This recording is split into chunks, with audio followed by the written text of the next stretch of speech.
सभी छात्रों को नमस्कार। आज कक्षा 10वीं की कविता गिरिधर नागर, यह जो है इस पर अंतिम वीडियो स्वाध्याय से संबंधित यह अंतिम वीडियो है। इस कविता के कुल मिलाकर 3 भाग हैं। पहले भाग में हमने देखा था संत मीराबाई का श्री कृष्ण के प्रति जो उत्कट प्रेम है, लगाव है, उसका वर्णन पहले भाग में हो चुका था। दूसरे भाग में भी संत मीराबाई ने श्री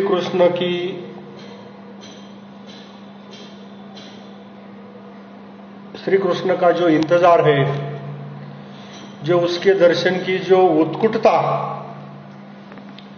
उसे लगी है, उसका वर्णन दूसरे भाग में किया है।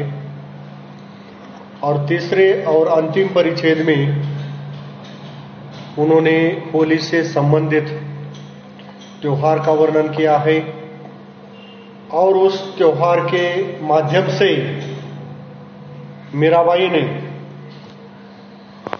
कुछ तात्विक संदेश उन्होंने दिया है कि हमें किसी भी ईश्वर के प्रति हमें क्या करना है, अपना सर्वस्व न्यौछावर करना चाहिए या अर्पित करना चाहिए। इस प्रकार तो आज हम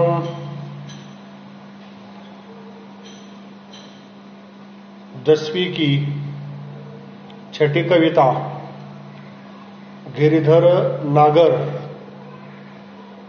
इसका स्वाध्याय इस ताशिका के अंतर्गत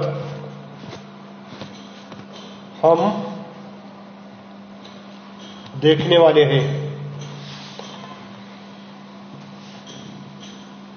तो पूरा स्वाध्याय इस ताशिका के अंतर्गत कौन से प्रश्न पूछे हैं, कौन सी कृतियां पूछी है, उसके उत्तर हमें कैसे देना है, इससे संबंधित सारी जानकारी इस वीडियो के अंतर्गत, इस ताशिका के अंतर्गत आज हम यहां देखने वाले हैं।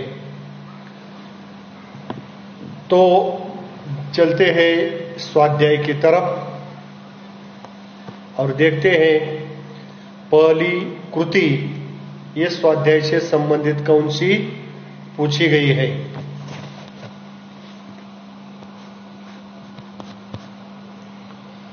तो यह है पहली कृति गिरिधर नागर, उसका स्वाध्याय। पहली कृति पूछी है सूचनानुसार कृतियां कीजिए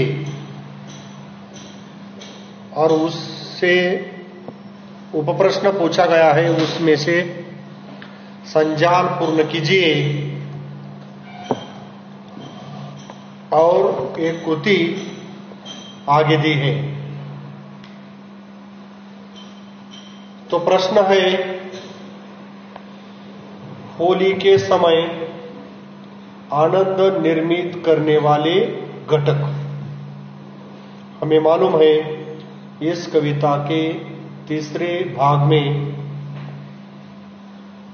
होली से संबंधित त्योहार का वर्णन किया है और उस त्योहार के माध्यम से कुछ तात्विक संदेश वो देना चाहती है और वह भी अपने श्री कृष्ण के प्रति उन्होंने अपना सारा जीवन किस तरह समर्पित किया है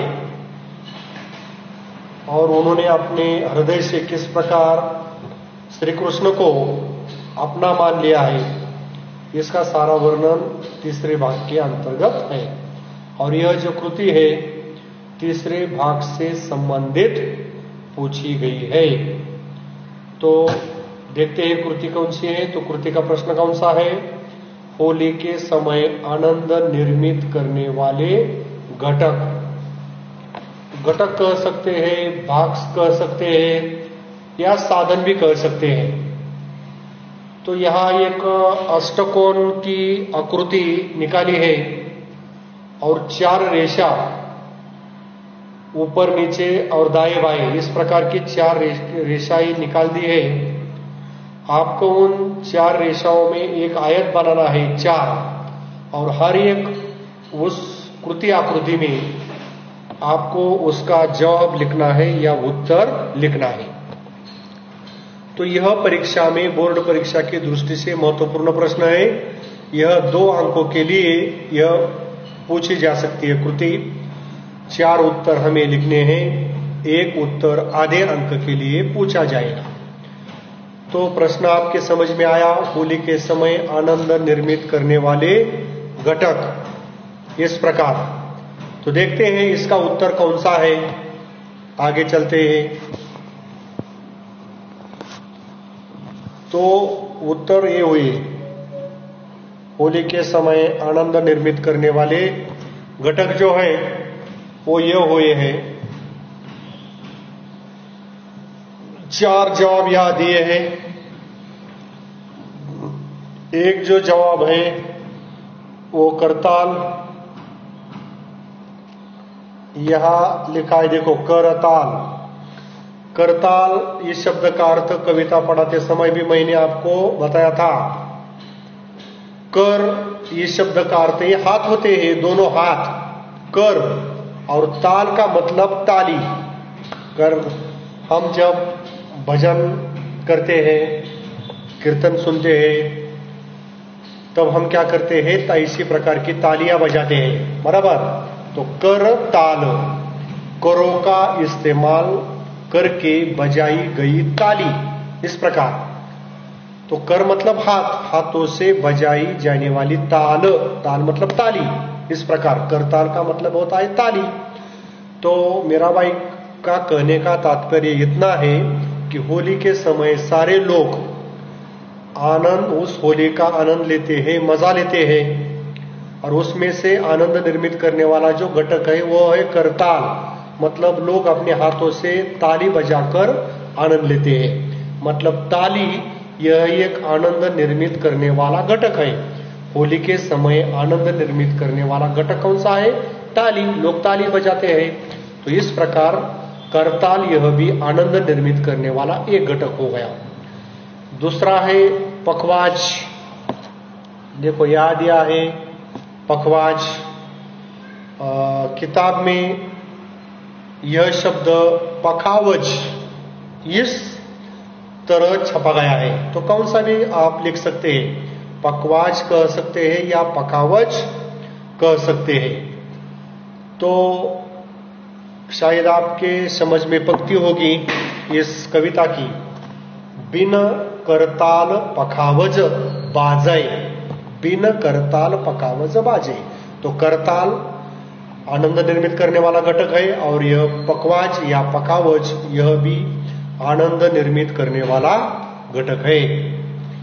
तीसरी कृति हम देखेंगे, प्रेम पिचकारी।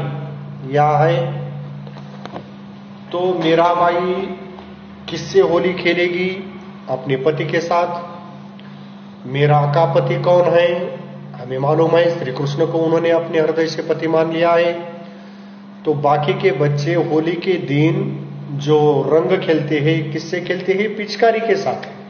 पिचकारी में रंग भरते हैं और एक दूसरे के शरीर पर, कपड़े पर ऐसे फेंकते हैं। तो मेरा भाई अपने श्री कृष्ण के साथ किससे होली खेलेगी? वह कहती है मेरी जो पिचकारी है वह कोई साधन नहीं है, किसी प्लास्टिक या धातु की पिचकारी उसके हाथ में नहीं है। तो प्रेम ही उसकी पिचकारी है। कौन सी पिचकारी है? प्रेम या प्रीत। प्रीत मतलब प्रेम और प्रीत, प्रीत मतलब प्यार, प्यार मतलब श्री कृष्ण, श्री कृष्ण ही उनकी पिचकारी है, या प्यार रूपी श्री कृष्ण ही उनकी पिचकारी है। और वो प्यार रूपी श्री कृष्ण के साथ वे श्री कृष्ण के संग होली खेलने वाली है। तो आनंद निर्मित करने वाला होली के समय जो घटक है, तो प्रेम पिचकारी यह एक घटक हो गया। और अंतिम जो है केसर गुलाल, केसर गुलाल यह एक उत्तर है अंतिम। तो केसर और गुलाल, उन्होंने इधर पंक्तियों में भी इसका स्पष्टीकरण किया था। सील संतोष की केसर गोली, केसर कौन सी है? सील और संतोष, सील म्हणजे चारित्र्य और संतोष मतलब संतोष, समाधान, आनंद, तृप्तता। और उड़त गुलाल लाल भयो अंबर, गुलाल। तो गुलाल भी क्या करते हैं? होली के समय तरह तरह के विविध प्रकार के रंग ऐसे हवा में उड़ाते हैं और उसका आनंद लेते हैं। तो इन चार घटकों के कारण, इन चारों के कारण होली के समय आनंद निर्मित होता है। पहला है करताल मतलब ताली, पखावज यह वाद्य का नाम है, बाजे का नाम है, जो दोनों तरफ से बजाते हैं भजन में, कीर्तन में। करताल, पखावज, प्रेम पिचकारी और केसर और गुलाल, ये चार घटक होली के समय आनंद निर्मित करते हैं। तो ठीक है, यह कृति आपके समझ में आई होगी। यह कृति परीक्षा की दृष्टि से महत्वपूर्ण है। 2 अंकों के लिए यह कृति पूछी जा सकती है। एक एक उत्तर आपको आधे अंक के लिए है। यदि आपने यह चारों उत्तर ठीक तरह से अचूकता के साथ लिखे तो आपको निस्संदेह 2 अंक मिलने वाले हैं। तो ठीक है, चलते हैं आगे की कृति की तरफ। की विशेषताएं यहां 4 दिए हैं। यह एक चौकोन है, यह एक और यह एक। हमें इन 4 चौकोन में या आयत में ये कन्हैया की मतलब श्री कृष्ण की विशेषता हमें लिखनी है। तो देखते हैं इसका जो उत्तर, उसकी 4 विशेषता कौन कौन सी है। या स्क्रीन पर पहले ही उत्तर यहां लिखे हैं। तो देखते हैं कन्हैया की 4 विशेषताएं। देखो, पहला है, देखिए कन्हैया की विशेषताएं। पहला है, यहां रह गया है, सिर पर मोरपंख का मुकुट पहनने वाला। देखिए यह हुआ पहला उत्तर। सिर पर, कविता में पंक्ति थी, देखो आपके ध्यान में है या नहीं। जाके सिर मोर मुकुट मेरो पति सोई, यह कविता की एक पंक्ति थी। तो कन्हैया की विशेषता कौन सी है? सिर पर मोर पंख का मुकुट पहनने वाला, यह हुई पहली विशेषता। दूसरी विशेषता, गिरी को धारण करने वाला। यहां धरण आया है, गलती से प्रिंटिंग मिस्टेक हो चुकी है, लेकिन गिरी को धारण करने वाला, गिरी मतलब पर्वत, मालूम है सभी को, अर्थ भी बताया है। और ऐसे भगवान श्री कृष्ण जो अपने उंगली पर गिरी पर्वत को क्या करते हैं? उठाते हैं। इस प्रकार गिरी को धारण करने वाला, गायों के पालक या गायों का पालक, यह तीसरी विशेषता है। और भक्तों को संसार रूपी सागर से पार कराने वाले या उतारने वाले, कौन सा भी अर्थ आप ले सकते हो। यह चौथी जो विशेषता है, इससे संबंधित पद्य पंक्ति आपके ध्यान में होगी। दासी मेरा लाल गिरिधर तारो अब मोही, मुझे इस संसार रूपी भवसागर के पार जाना है। तो इसलिए कन्हैया की चौथी विशेषता है श्री कृष्ण की कि भक्तों को संसार रूपी सागर से पार कराने वाले या पार उतारने वाले, किनारे तक, तट तक सुरक्षित पहुंचाने वाले। तो कन्हैया की इस प्रकार की 4 विशेषता आपको परीक्षा में लिखनी पड़ेगी यदि इस प्रकार की कृति पूछी जाएगी। तो हर एक कृति, यहां भी 2 अंकों के लिए कृति पूछी है, एक एक उत्तर आधे आधे अंक के लिए है। तो कन्हैया की विशेषता कौन सी हो गई? 4। सिर पर मोर पंख का मुकुट पहनने वाला, गिरी को धारण करने वाला, गायों का पालक और भक्तों को संसार रूपी सागर से पार उतारने वाले। इस प्रकार तो शायद यह कृति भी आपको ध्यान में आई होगी। चलते हैं आगे की कृति की ओर। तो यह है आगे की कृति। इस अर्थ में आए शब्द लिखिए। मतलब यहां जो अर्थ दिए हैं, दासी, साजन, बार बार, आकाश, ये शब्दों के अर्थ दिए हैं। और पद्यांश में इन शब्दों के लिए कौन से शब्द आए हैं वे आपको लिखना है। दासी शब्द के लिए पद्यांश में इस कविता में कौन सा शब्द आया है, साजन शब्द के लिए कौन सा शब्द आया है, बार बार शब्द के लिए कौन सा शब्द आया है, और आकाश के लिए कौन सा शब्द आया है। पद्यांश में गिरिधर नागर इस कविता में वो शब्द आपको लिखना है। या अर्थ दिया है और आपको शब्द लिखना है। कभी कभी शब्द दिया होता है और अर्थ पूछा जा सकता है, या उल्टा दिया है, या पहले अर्थ दिए हैं और आपको उस शब्द के क्या करने हैं, उस अर्थ के शब्द बताने हैं। तो देखते हैं इसके उत्तर कौन कौन से हैं। देखिए, दासी इस शब्द के लिए चेरी यह शब्द है। दासी चेरी, दासी मीरा लाल की, इस प्रकार. किंवा आणखीन काय सांगता येईल की तुम मेरे प्रतिपाल कहिए मैं रावरी चेरी. रावरी म्हणजे आपकी, यह पद्य पंक्ति थी कविता से संबंधित. मैं रावरी चेरी, मैं आपकी चेरी हूं. चेरी मतलब दासी, दासी मतलब सेविका. तो दासी इस शब्द के लिए पद्यांश में कौन सा शब्द आया था? चेरी. ध्यान में रखिए, यह भी कृति 2 अंकों के लिए पूछी जा सकती है. दूसरा शब्द है साजन. साजन इस शब्द के लिए या शब्द दिया है, पति शब्द दिया है. साजन इस शब्द के लिए कौन सा शब्द दिया है? पति. श्री कृष्ण को मीराबाई ने अपने अंतःकरण से पति मान लिया है, इसलिए साजन इस शब्द का शब्द कौन सा इस पद्यांश में आया है? पति. आगे बार बार. बार बार मतलब बेर बेर. बार बार के लिए बेर बेर शब्द आया है. पद्यांश में एक पंक्ति है, बेर बेर पुकार कहूं प्रभु आरती है तेरी. मैं आपको बेर बेर पुकार रही हूं. बेर बेर मतलब बार बार. तो बार बार शब्द का पहले अर्थ दिया है और बार बार इस अर्थ वाला शब्द कौन सा है वो हमें लिखना है. तो कविता में बार बार इस शब्द का, इस शब्द के लिए जो शब्द आया है वह है बेर बेर.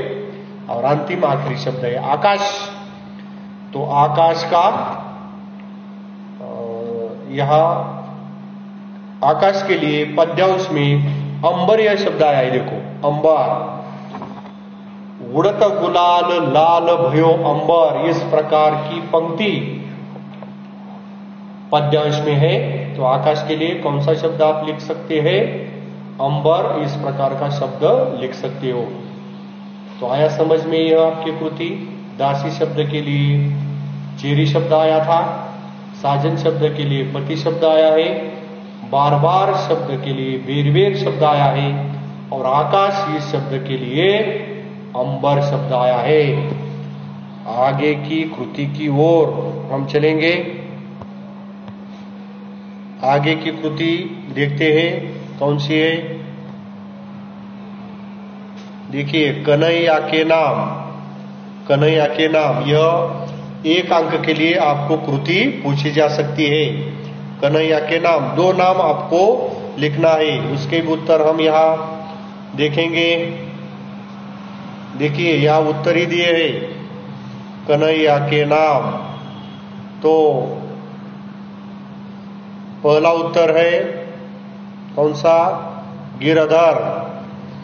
कन्हैया को गिरधर यह शब्द इस पद्यांश में आया है और दूसरा शब्द आया है गोपाल, बरोबर, गिरधर गोपाल।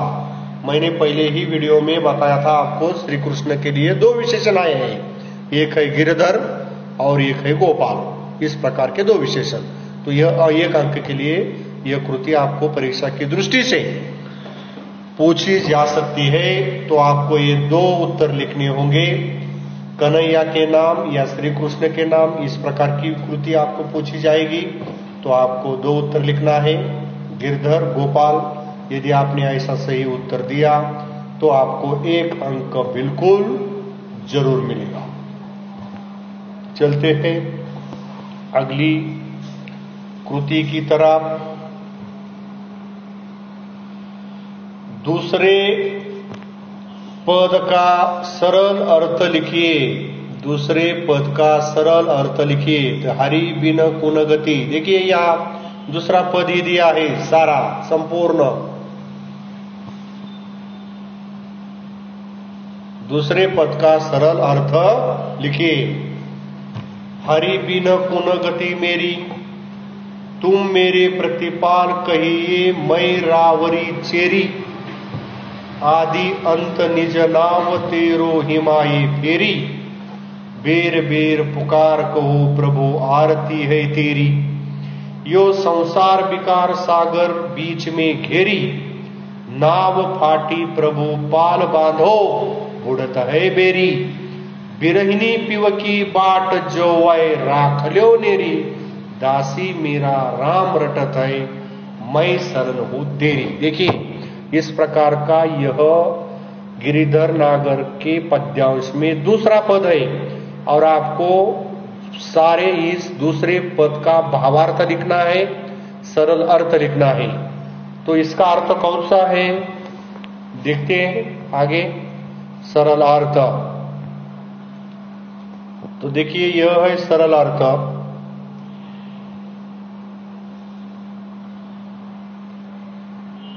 हरि बिना मेरा कोई नहीं है, हरि बिना मेरा कोई नहीं है, उसके सिवा मेरा कोई ठिकाना नहीं। कौन कहती है यह? मीरा कहती है। कौन कहती है? मीरा कहती है कि हरि के बिना मेरा कोई नहीं है, उसके सिवा मेरा कोई ठिकाना, ठिकाना मतलब आधार या आश्रय भी कोई नहीं है। तुम मेरे पालन करता हो और मैं आपकी दासी हूं। चेरी का मतलब दासी है। हर समय मैं आपका नाम स्मरण करती रहती हूं। आपके दर्शन करने की इच्छा के कारण आपको बार बार पुकारती रहती हूं। बेर बेर शब्द आया था अभी की कृति में, बार बार पुकारती रहती हूं। विभिन्न प्रकार के दोषों और विकारों से भरे यह संसार रूपी, विभिन्न प्रकार के दोषों और विकार से भरे यह संसार रूपी सागर है, जिसके बीच में मैं घेरी हूं। यह संसार जो है अच्छा नहीं है मेरा भाई के मत अनुसार। इसमें विकार भरे हैं, काम, क्रोध, मोह, माया, मद, मत्सर, षड्विकार, षड्रिपु, दुर्गुण और विकारों से भरा है। यह संसार दोषों से भरा है और इस दोष रूपी संसार में वह बीच में घेरी है, फंसी है। उससे निकालने के लिए वो प्रभु से आह्वान करती है। मानो इस संसार रूपी सागर में मेरी नाव टूट गई है। हे प्रभु जल्दी से आकर इसके पाल बांध दीजिए, इसका कपड़ा बांधिए। पाल टूट गया है, इसलिए हवा होने पर भी उसकी जीवन रूपी नैया सागर की उस तट तक नहीं पहुंच रही है। इसलिए वे प्रभु से क्या करती है? आह्वान करती है, प्रार्थना करती है कि मेरे नैया का जो पाल है वो फट गया है, दोषों से भर गया है, मेरा जीवन विकारों से भरा है। इसलिए तुम्हें ही आकर मेरा पाल बांधना होगा। मतलब मेरे अंदर जो दुर्गुण है, दोष, विकार, उसको निकालना होगा, नहीं तो नौका इस संसार रूपी सागर में डूब जाएगी, उसका अंत हो जाएगा यदि प्रभु ने उन्हें सहायता नहीं की। हे प्रभु आपकी यह विरहनी आपके आगमन की प्रतीक्षा कर रही है। आपकी दासी मेरा सदा आपका स्मरण करती है। और आपके शरण में आई है। देखिए, इस प्रकार का स्पष्टीकरण इस दूसरे पद का हुआ है।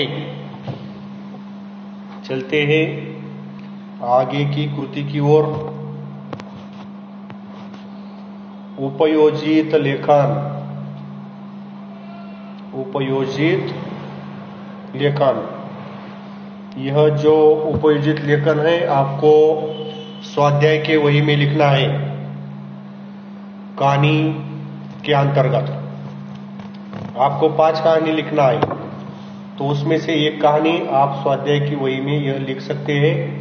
और स्वाध्याय की वही के लिए आपको मालूम है कि 20 अंक आपको मिलने वाले हैं। तो कहानी भी कैसे पूछी जा सकती है, 3 प्रकारों से हमें मालूम है।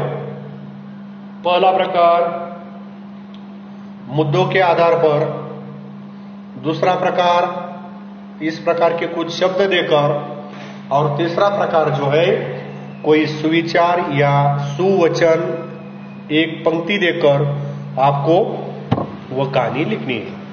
तो यहां जो कहानी लिखनी है, कुछ 4-5 शब्द दिए हैं, उसी के आधार पर हमें क्या करना है, कहानी लिखनी है।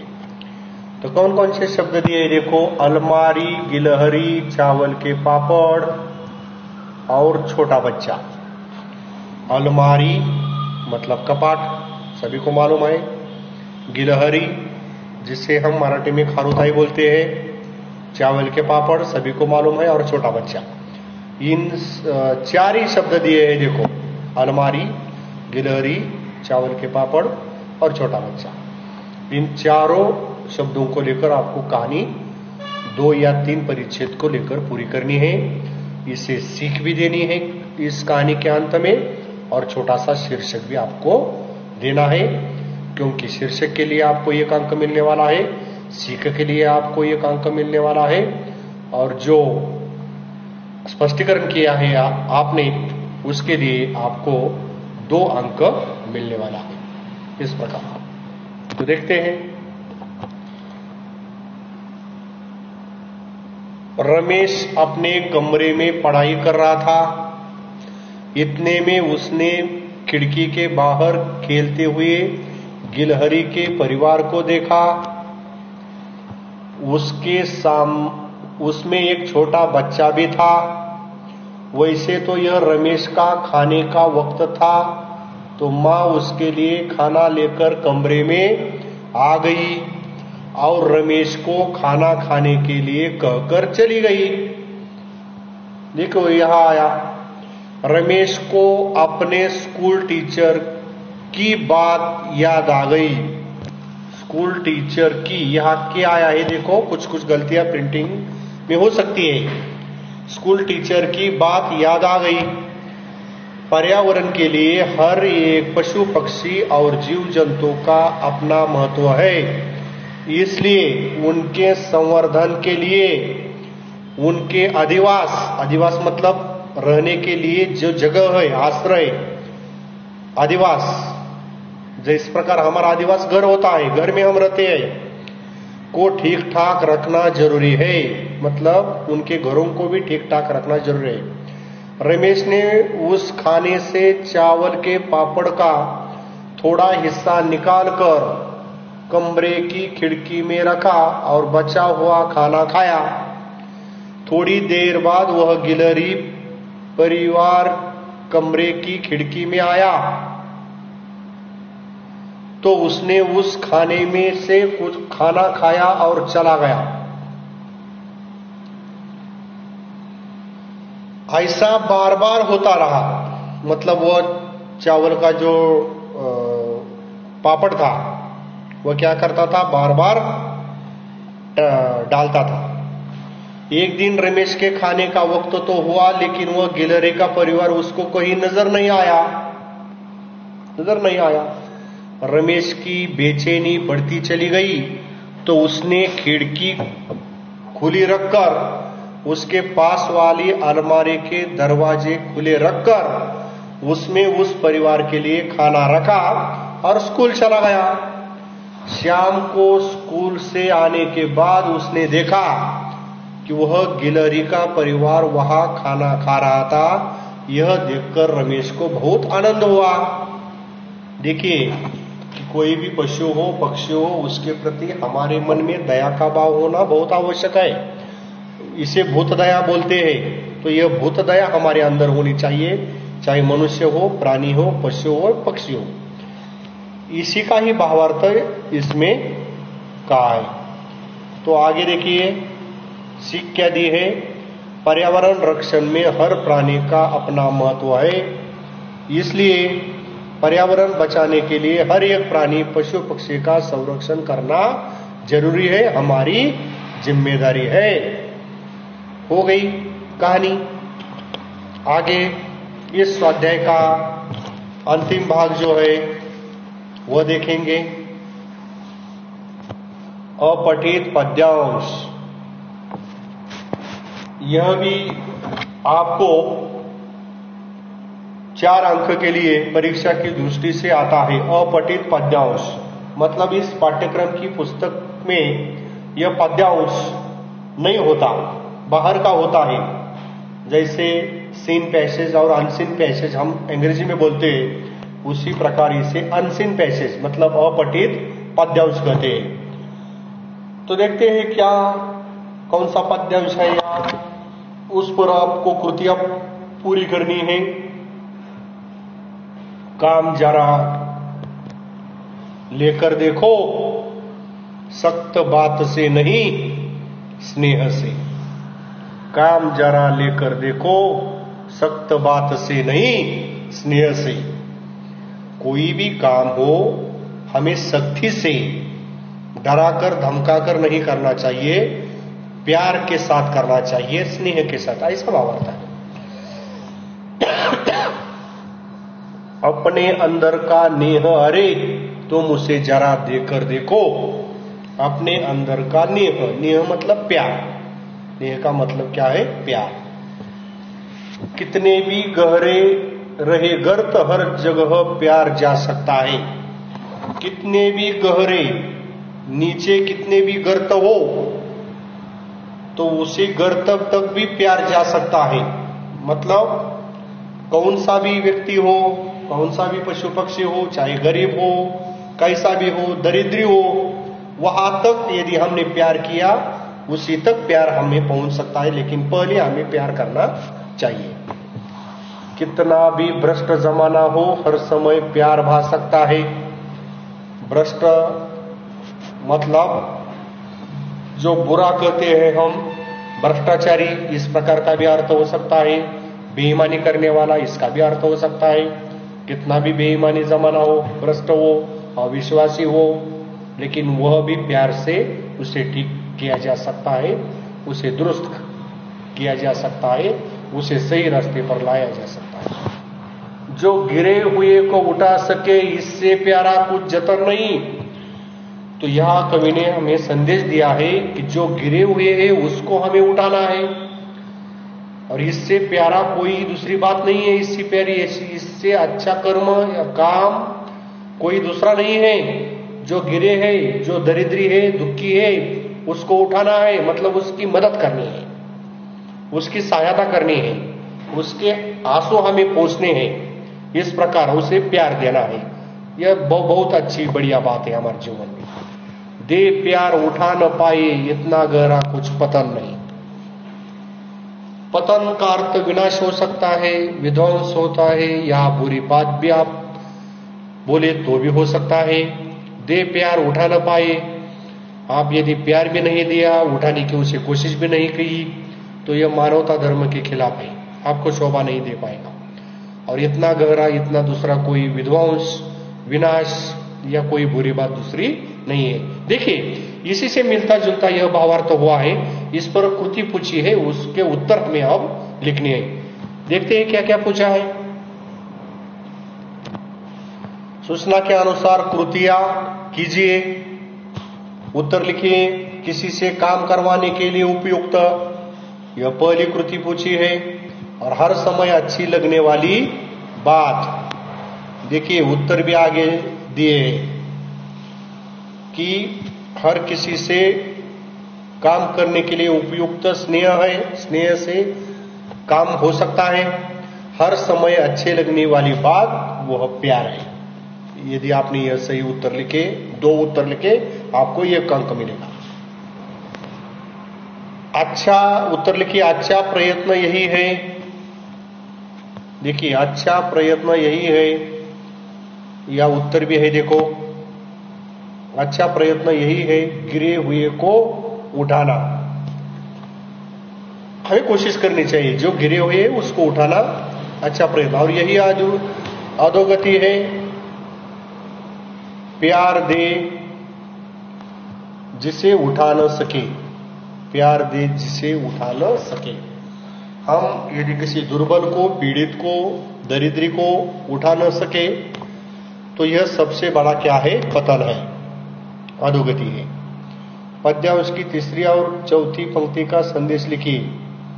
तीसरी और चौथी पंक्ति यह है, कितने भी गहरे रहे गर्त, हर जगह प्यार जा सकता है। कितना भी भ्रष्ट जमाना हो, हर समय प्यार भा सकता है। तो इसका अर्थ इस प्रकार है, 2 अंकों के लिए कृति पूछी जा सकती है। कितनी भी गहरी स्थिति हो, कोई भी परिस्थिति हो, हर जगह प्यार काम आता है। हम कहते हैं कि जमाना भ्रष्ट हो गया है, चाहे जमाना कितना भी भ्रष्ट हो, हर समय प्यार पाया जा सकता है, प्यार से काम लिया जा सकता है। हमेशा हमें प्यार युक्त व्यवहार और वर्तन करना चाहिए, बर्ताव करना चाहिए, प्यार युक्त व्यवहार करना चाहिए। तो ठीक है, अंतिम यह कृति है स्वाध्याय की। भाषा बिंदु, कोष्टक में दिए गए प्रत्येक कारक चिन्ह से अलग अलग वाक्य बनाए और उनके कारक लिखे। यहां कारकों की सूची दी है और उसी से संबंधित हमें वाक्य बनाना है। पहला है ने, करामत अली ने, और रह गए, देखो ली आया है यहां भी थोड़ी गलती हो चुकी है। करामत अली ने लक्ष्मी को गौशाला छोड़ दिया। इसमें से ने जो है, ने यह कारक चिन्ह काम आया है। तो ने कौन सा कारक है? कर्ता कारक। ने कौन सा कारक है? कर्ता कारक। दूसरा वाक्य, रमजानी ने लक्ष्मी को चारा डाला। रमजानी ने लक्ष्मी को, यह कर्म कारक है। तीसरा वाक्य, करामत अली रात का गया, सवेरे कारखाने से घर लौटा। यहां ऊपर के जो से है, यह कारक चिन्ह लग गया है इधर। अगला वाक्य, अरब सागर देखने का उत्साह बढ़ता ही जा रहा था। अरब सागर देखने का उत्साह, यह संबंध कारक है, बढ़ता ही जा रहा था। यही कारण है कि यह स्थानीय लोगों के व्यवहार का भी केंद्र है। यह गलत वाक्य आया है, देखो, यह की को जो ह्रस्व, मराठी आपण वेलांटीमध्ये जे म्हणतो ह्रस्व आणि दीर्घ, इथं पहिली वेलांटी आहे, परंतु इथं कुठेही पहिली वेलांटी नाही, हे चुकीचं वाक्य आलेलं आहे। तर दुसरं की वापरून आपण वाक्य लिहू शकतो कि रमेश की रीमा यह बहन है, इस प्रकार ये संबंध कारक होता है। तो यह वाक्य गलत है। आगे, आजादी के 70 साल पूरे हो गए। आजादी के, तो के यह क्या है? कारक चिन्ह। मैं कॉलेज में पढ़ी हूं, कॉलेज में, तो यह कौन सा कारक चिन्ह है? अधिकरण कारक। में और पर, यह अधिकरण कारक के चिन्ह है। तो कॉलेज में यह कौन सा कारक चिन्ह है? अधिकरण कारक। काम पूरा होने पर एक हाथ पुराना कपड़ा देकर विदा करो, तो यह पर आया है, देखो, यह भी अधिकरण कारक है। हे राम, यह क्या हो गया? तो हे राम, यह कौन सा कारक है? संबोधन कारक। अरे यह तो अपना सल्लू है, अरे यह भी कौन सा कारक है? संबोधन कारक। आजादी पाने के लिए, यह भी एक कारक चिन्ह है, के लिए संप्रदान कारक। आजादी पाने के लिए लंबी लड़ाई लड़नी पड़ी। तो ठीक है, जो छठी कविता है गिरिधर नागर, इससे संबंधित स्वाध्याय हमने देखा है। तो मिलते हैं अगले वीडियो में।